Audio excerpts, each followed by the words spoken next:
নমস্কার, কেমন আছো তোমরা সবাই?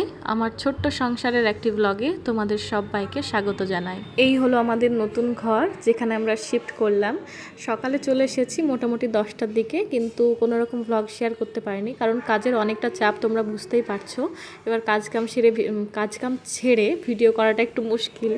আর হাজব্যান্ড যেহেতু এখানে 3-4 দিনই থাকবে, তাই সব কিছু কিন্তু হাজব্যান্ড থাকতে থাকতে গুছিয়ে নিতে হবে, সেই জন্যই। আর দেখো, ঘর কিন্তু একদম বাজে হয়ে আছে। ঘরে কিন্তু সব কিছু গোছানো হয়নি। এসেছি সকাল 10টায়, এখন বাজে মোটামুটি বিকেল 4টে, এখনও স্নান হয়নি, জামাটাই চেঞ্জ করিনি। ওখানে ছেলে আর শাশুড়ি মা আছে, ওখানে একটু আরাম করছে।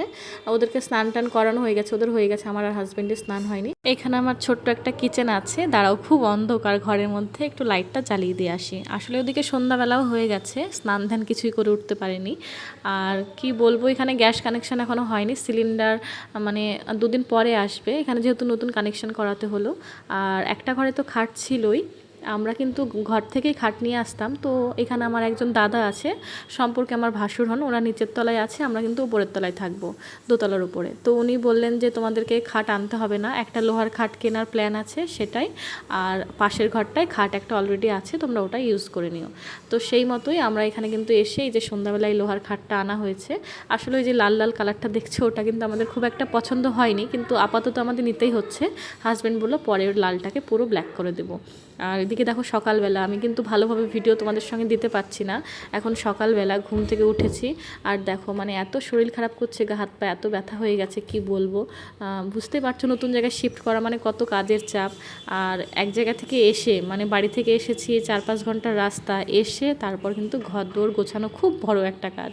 আর যেহেতু আমার নিচে দাদা আর যা আছে, মানে ভাসুর আর যা, ওরা যেহেতু আছে, তো দুপুরবেলায় ওরাই রান্নাবান্না করে দিয়েছিল। ওরা কিন্তু অনেক হেল্প করেছে, না বললে আমার খুব বড় অন্যায় হয়ে যাবে। আমার হাজব্যান্ডের সঙ্গে কিন্তু ওরা, মানে আমার ভাসুরের ছেলে আর আমার ভাসুর দুজনেই কিন্তু খুব হাতে হাতে কাজ করছে, অনেক হেল্প হয়েছে ওরা থাকাতে। আর যেহেতু আমরা বাইরের খাবার খাচ্ছি, রান্নাবান্না গ্যাস কানেকশন কিছুই হয়নি, তাই কিন্তু থালা বাসনও গোছাতে পারছি না। রান্না করলে তবে কিন্তু সব কিছু গুছিয়ে উঠতে পারবো। আর এখনও প্রচুর জামা কাপড় আছে, যেগুলো একদমই গোছানো হয়নি, আস্তে আস্তে গোছাবো। আসলে কালকে থেকে এসে থেকে একেবারেই রেস্ট নেওয়া হয়নি। তো আজকে সকালবেলা অনেক লেটেই উঠেছি, যেহেতু রান্নাবান্না নেই, তো কাজ কামের চাপও কম, শুধু ঘরটা গোছানোই বাকি আছে।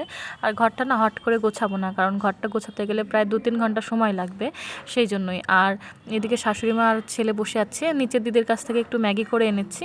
আর শাশুড়ি মাকে বললাম আমার একটু নাইটিটা সেলাই করে দাও, তো নাইটিটা সেলাই করছে। আর এখানে আমার একটাই সমস্যা বোধ হচ্ছে, সেটা হচ্ছে বেসিনটা অনেকটা ছোট। তোমরা যতটা ভিডিওতে দেখতে পাচ্ছ তার থেকেও কিন্তু অনেকটা ছোট। তো চলো, সব কিছু তো আর মনের মতো পাওয়া যাবে না। ঘরটরগুলো কিন্তু খুব সুন্দর, অনেকগুলো করে জানালা, একদম পুরো আলো আর বাতাস আসছে, খুবই ভালো। আর কিচেনের অবস্থা এখন আপাতত এইরকম। আর এই যে কিছুক্ষণ পরে স্নান ধান করে একটু গেছিলাম ক্যান্টিনে। আমরা যেহেতু ছেলেকে এপিএসে ভর্তি করিয়েছি, তো আমরা আর্মি কোয়ার্টারের আশেপাশেই আছি, একদম পাশেই আছি। তো এখান থেকে আমার অনেক সুবিধা হবে, হাজব্যান্ড না থাকলেও আমার কিন্তু কোনো রকম অসুবিধা হবে না। অসুবিধা বলতে হ্যাঁ, চলাফেরা একটু বেশি খাটনি হয়ে যাবে, কিন্তু জিনিসপত্র নিয়ে কোনো রকম টেনশন হবে না। আর আমরা যেখানে আছি সেটা একদম মেন বাজারে। বাজার আর স্কুলের মাঝামাঝি কিন্তু সব রকম বাজার আছে, মানে মুদিখানা দোকান, সবজি, মাছ, চিকেন, মাটন, তুমি যা নেবে, পুজোর জিনিসপত্র, গ্রসারির আইটেম, মানে কোনো জিনিস বাদ নেই, এত এখানে সুবিধা।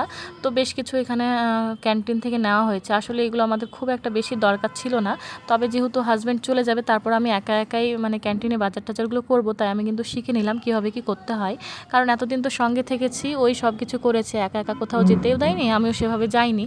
আর এখন তো একা থাকতেই হবে, তো করতেই হবে। তো আমি কিন্তু আগামী দিন থেকে আবার ভালো করে ব্লগ দেওয়ার চেষ্টা করব। তোমরা কিন্তু এভাবে সবাই আমার পাশে থেকো, আর তোমরা কিন্তু কমেন্ট করতে থেকো। কমেন্ট আসলে না খুব ভালো লাগে, মনে হয় কেউ আমার সঙ্গে কথা বলছে। এরপর তো সম্পূর্ণ একাই হয়ে যাব। আর পরিবারের কেউ না কেউ থাকবে সব সময়, সেটা তো থাকবেই, তবুও হাজব্যান্ডকে ছেড়ে থাকার মধ্যে একটা অন্যরকম ফিলিংস আছে, কি বলবো তোমাদের, তোমরা সবাই জেনেই থাকবে। তো চলো, ব্লগটা আজকে এখানেই শেষ করি, টাটা।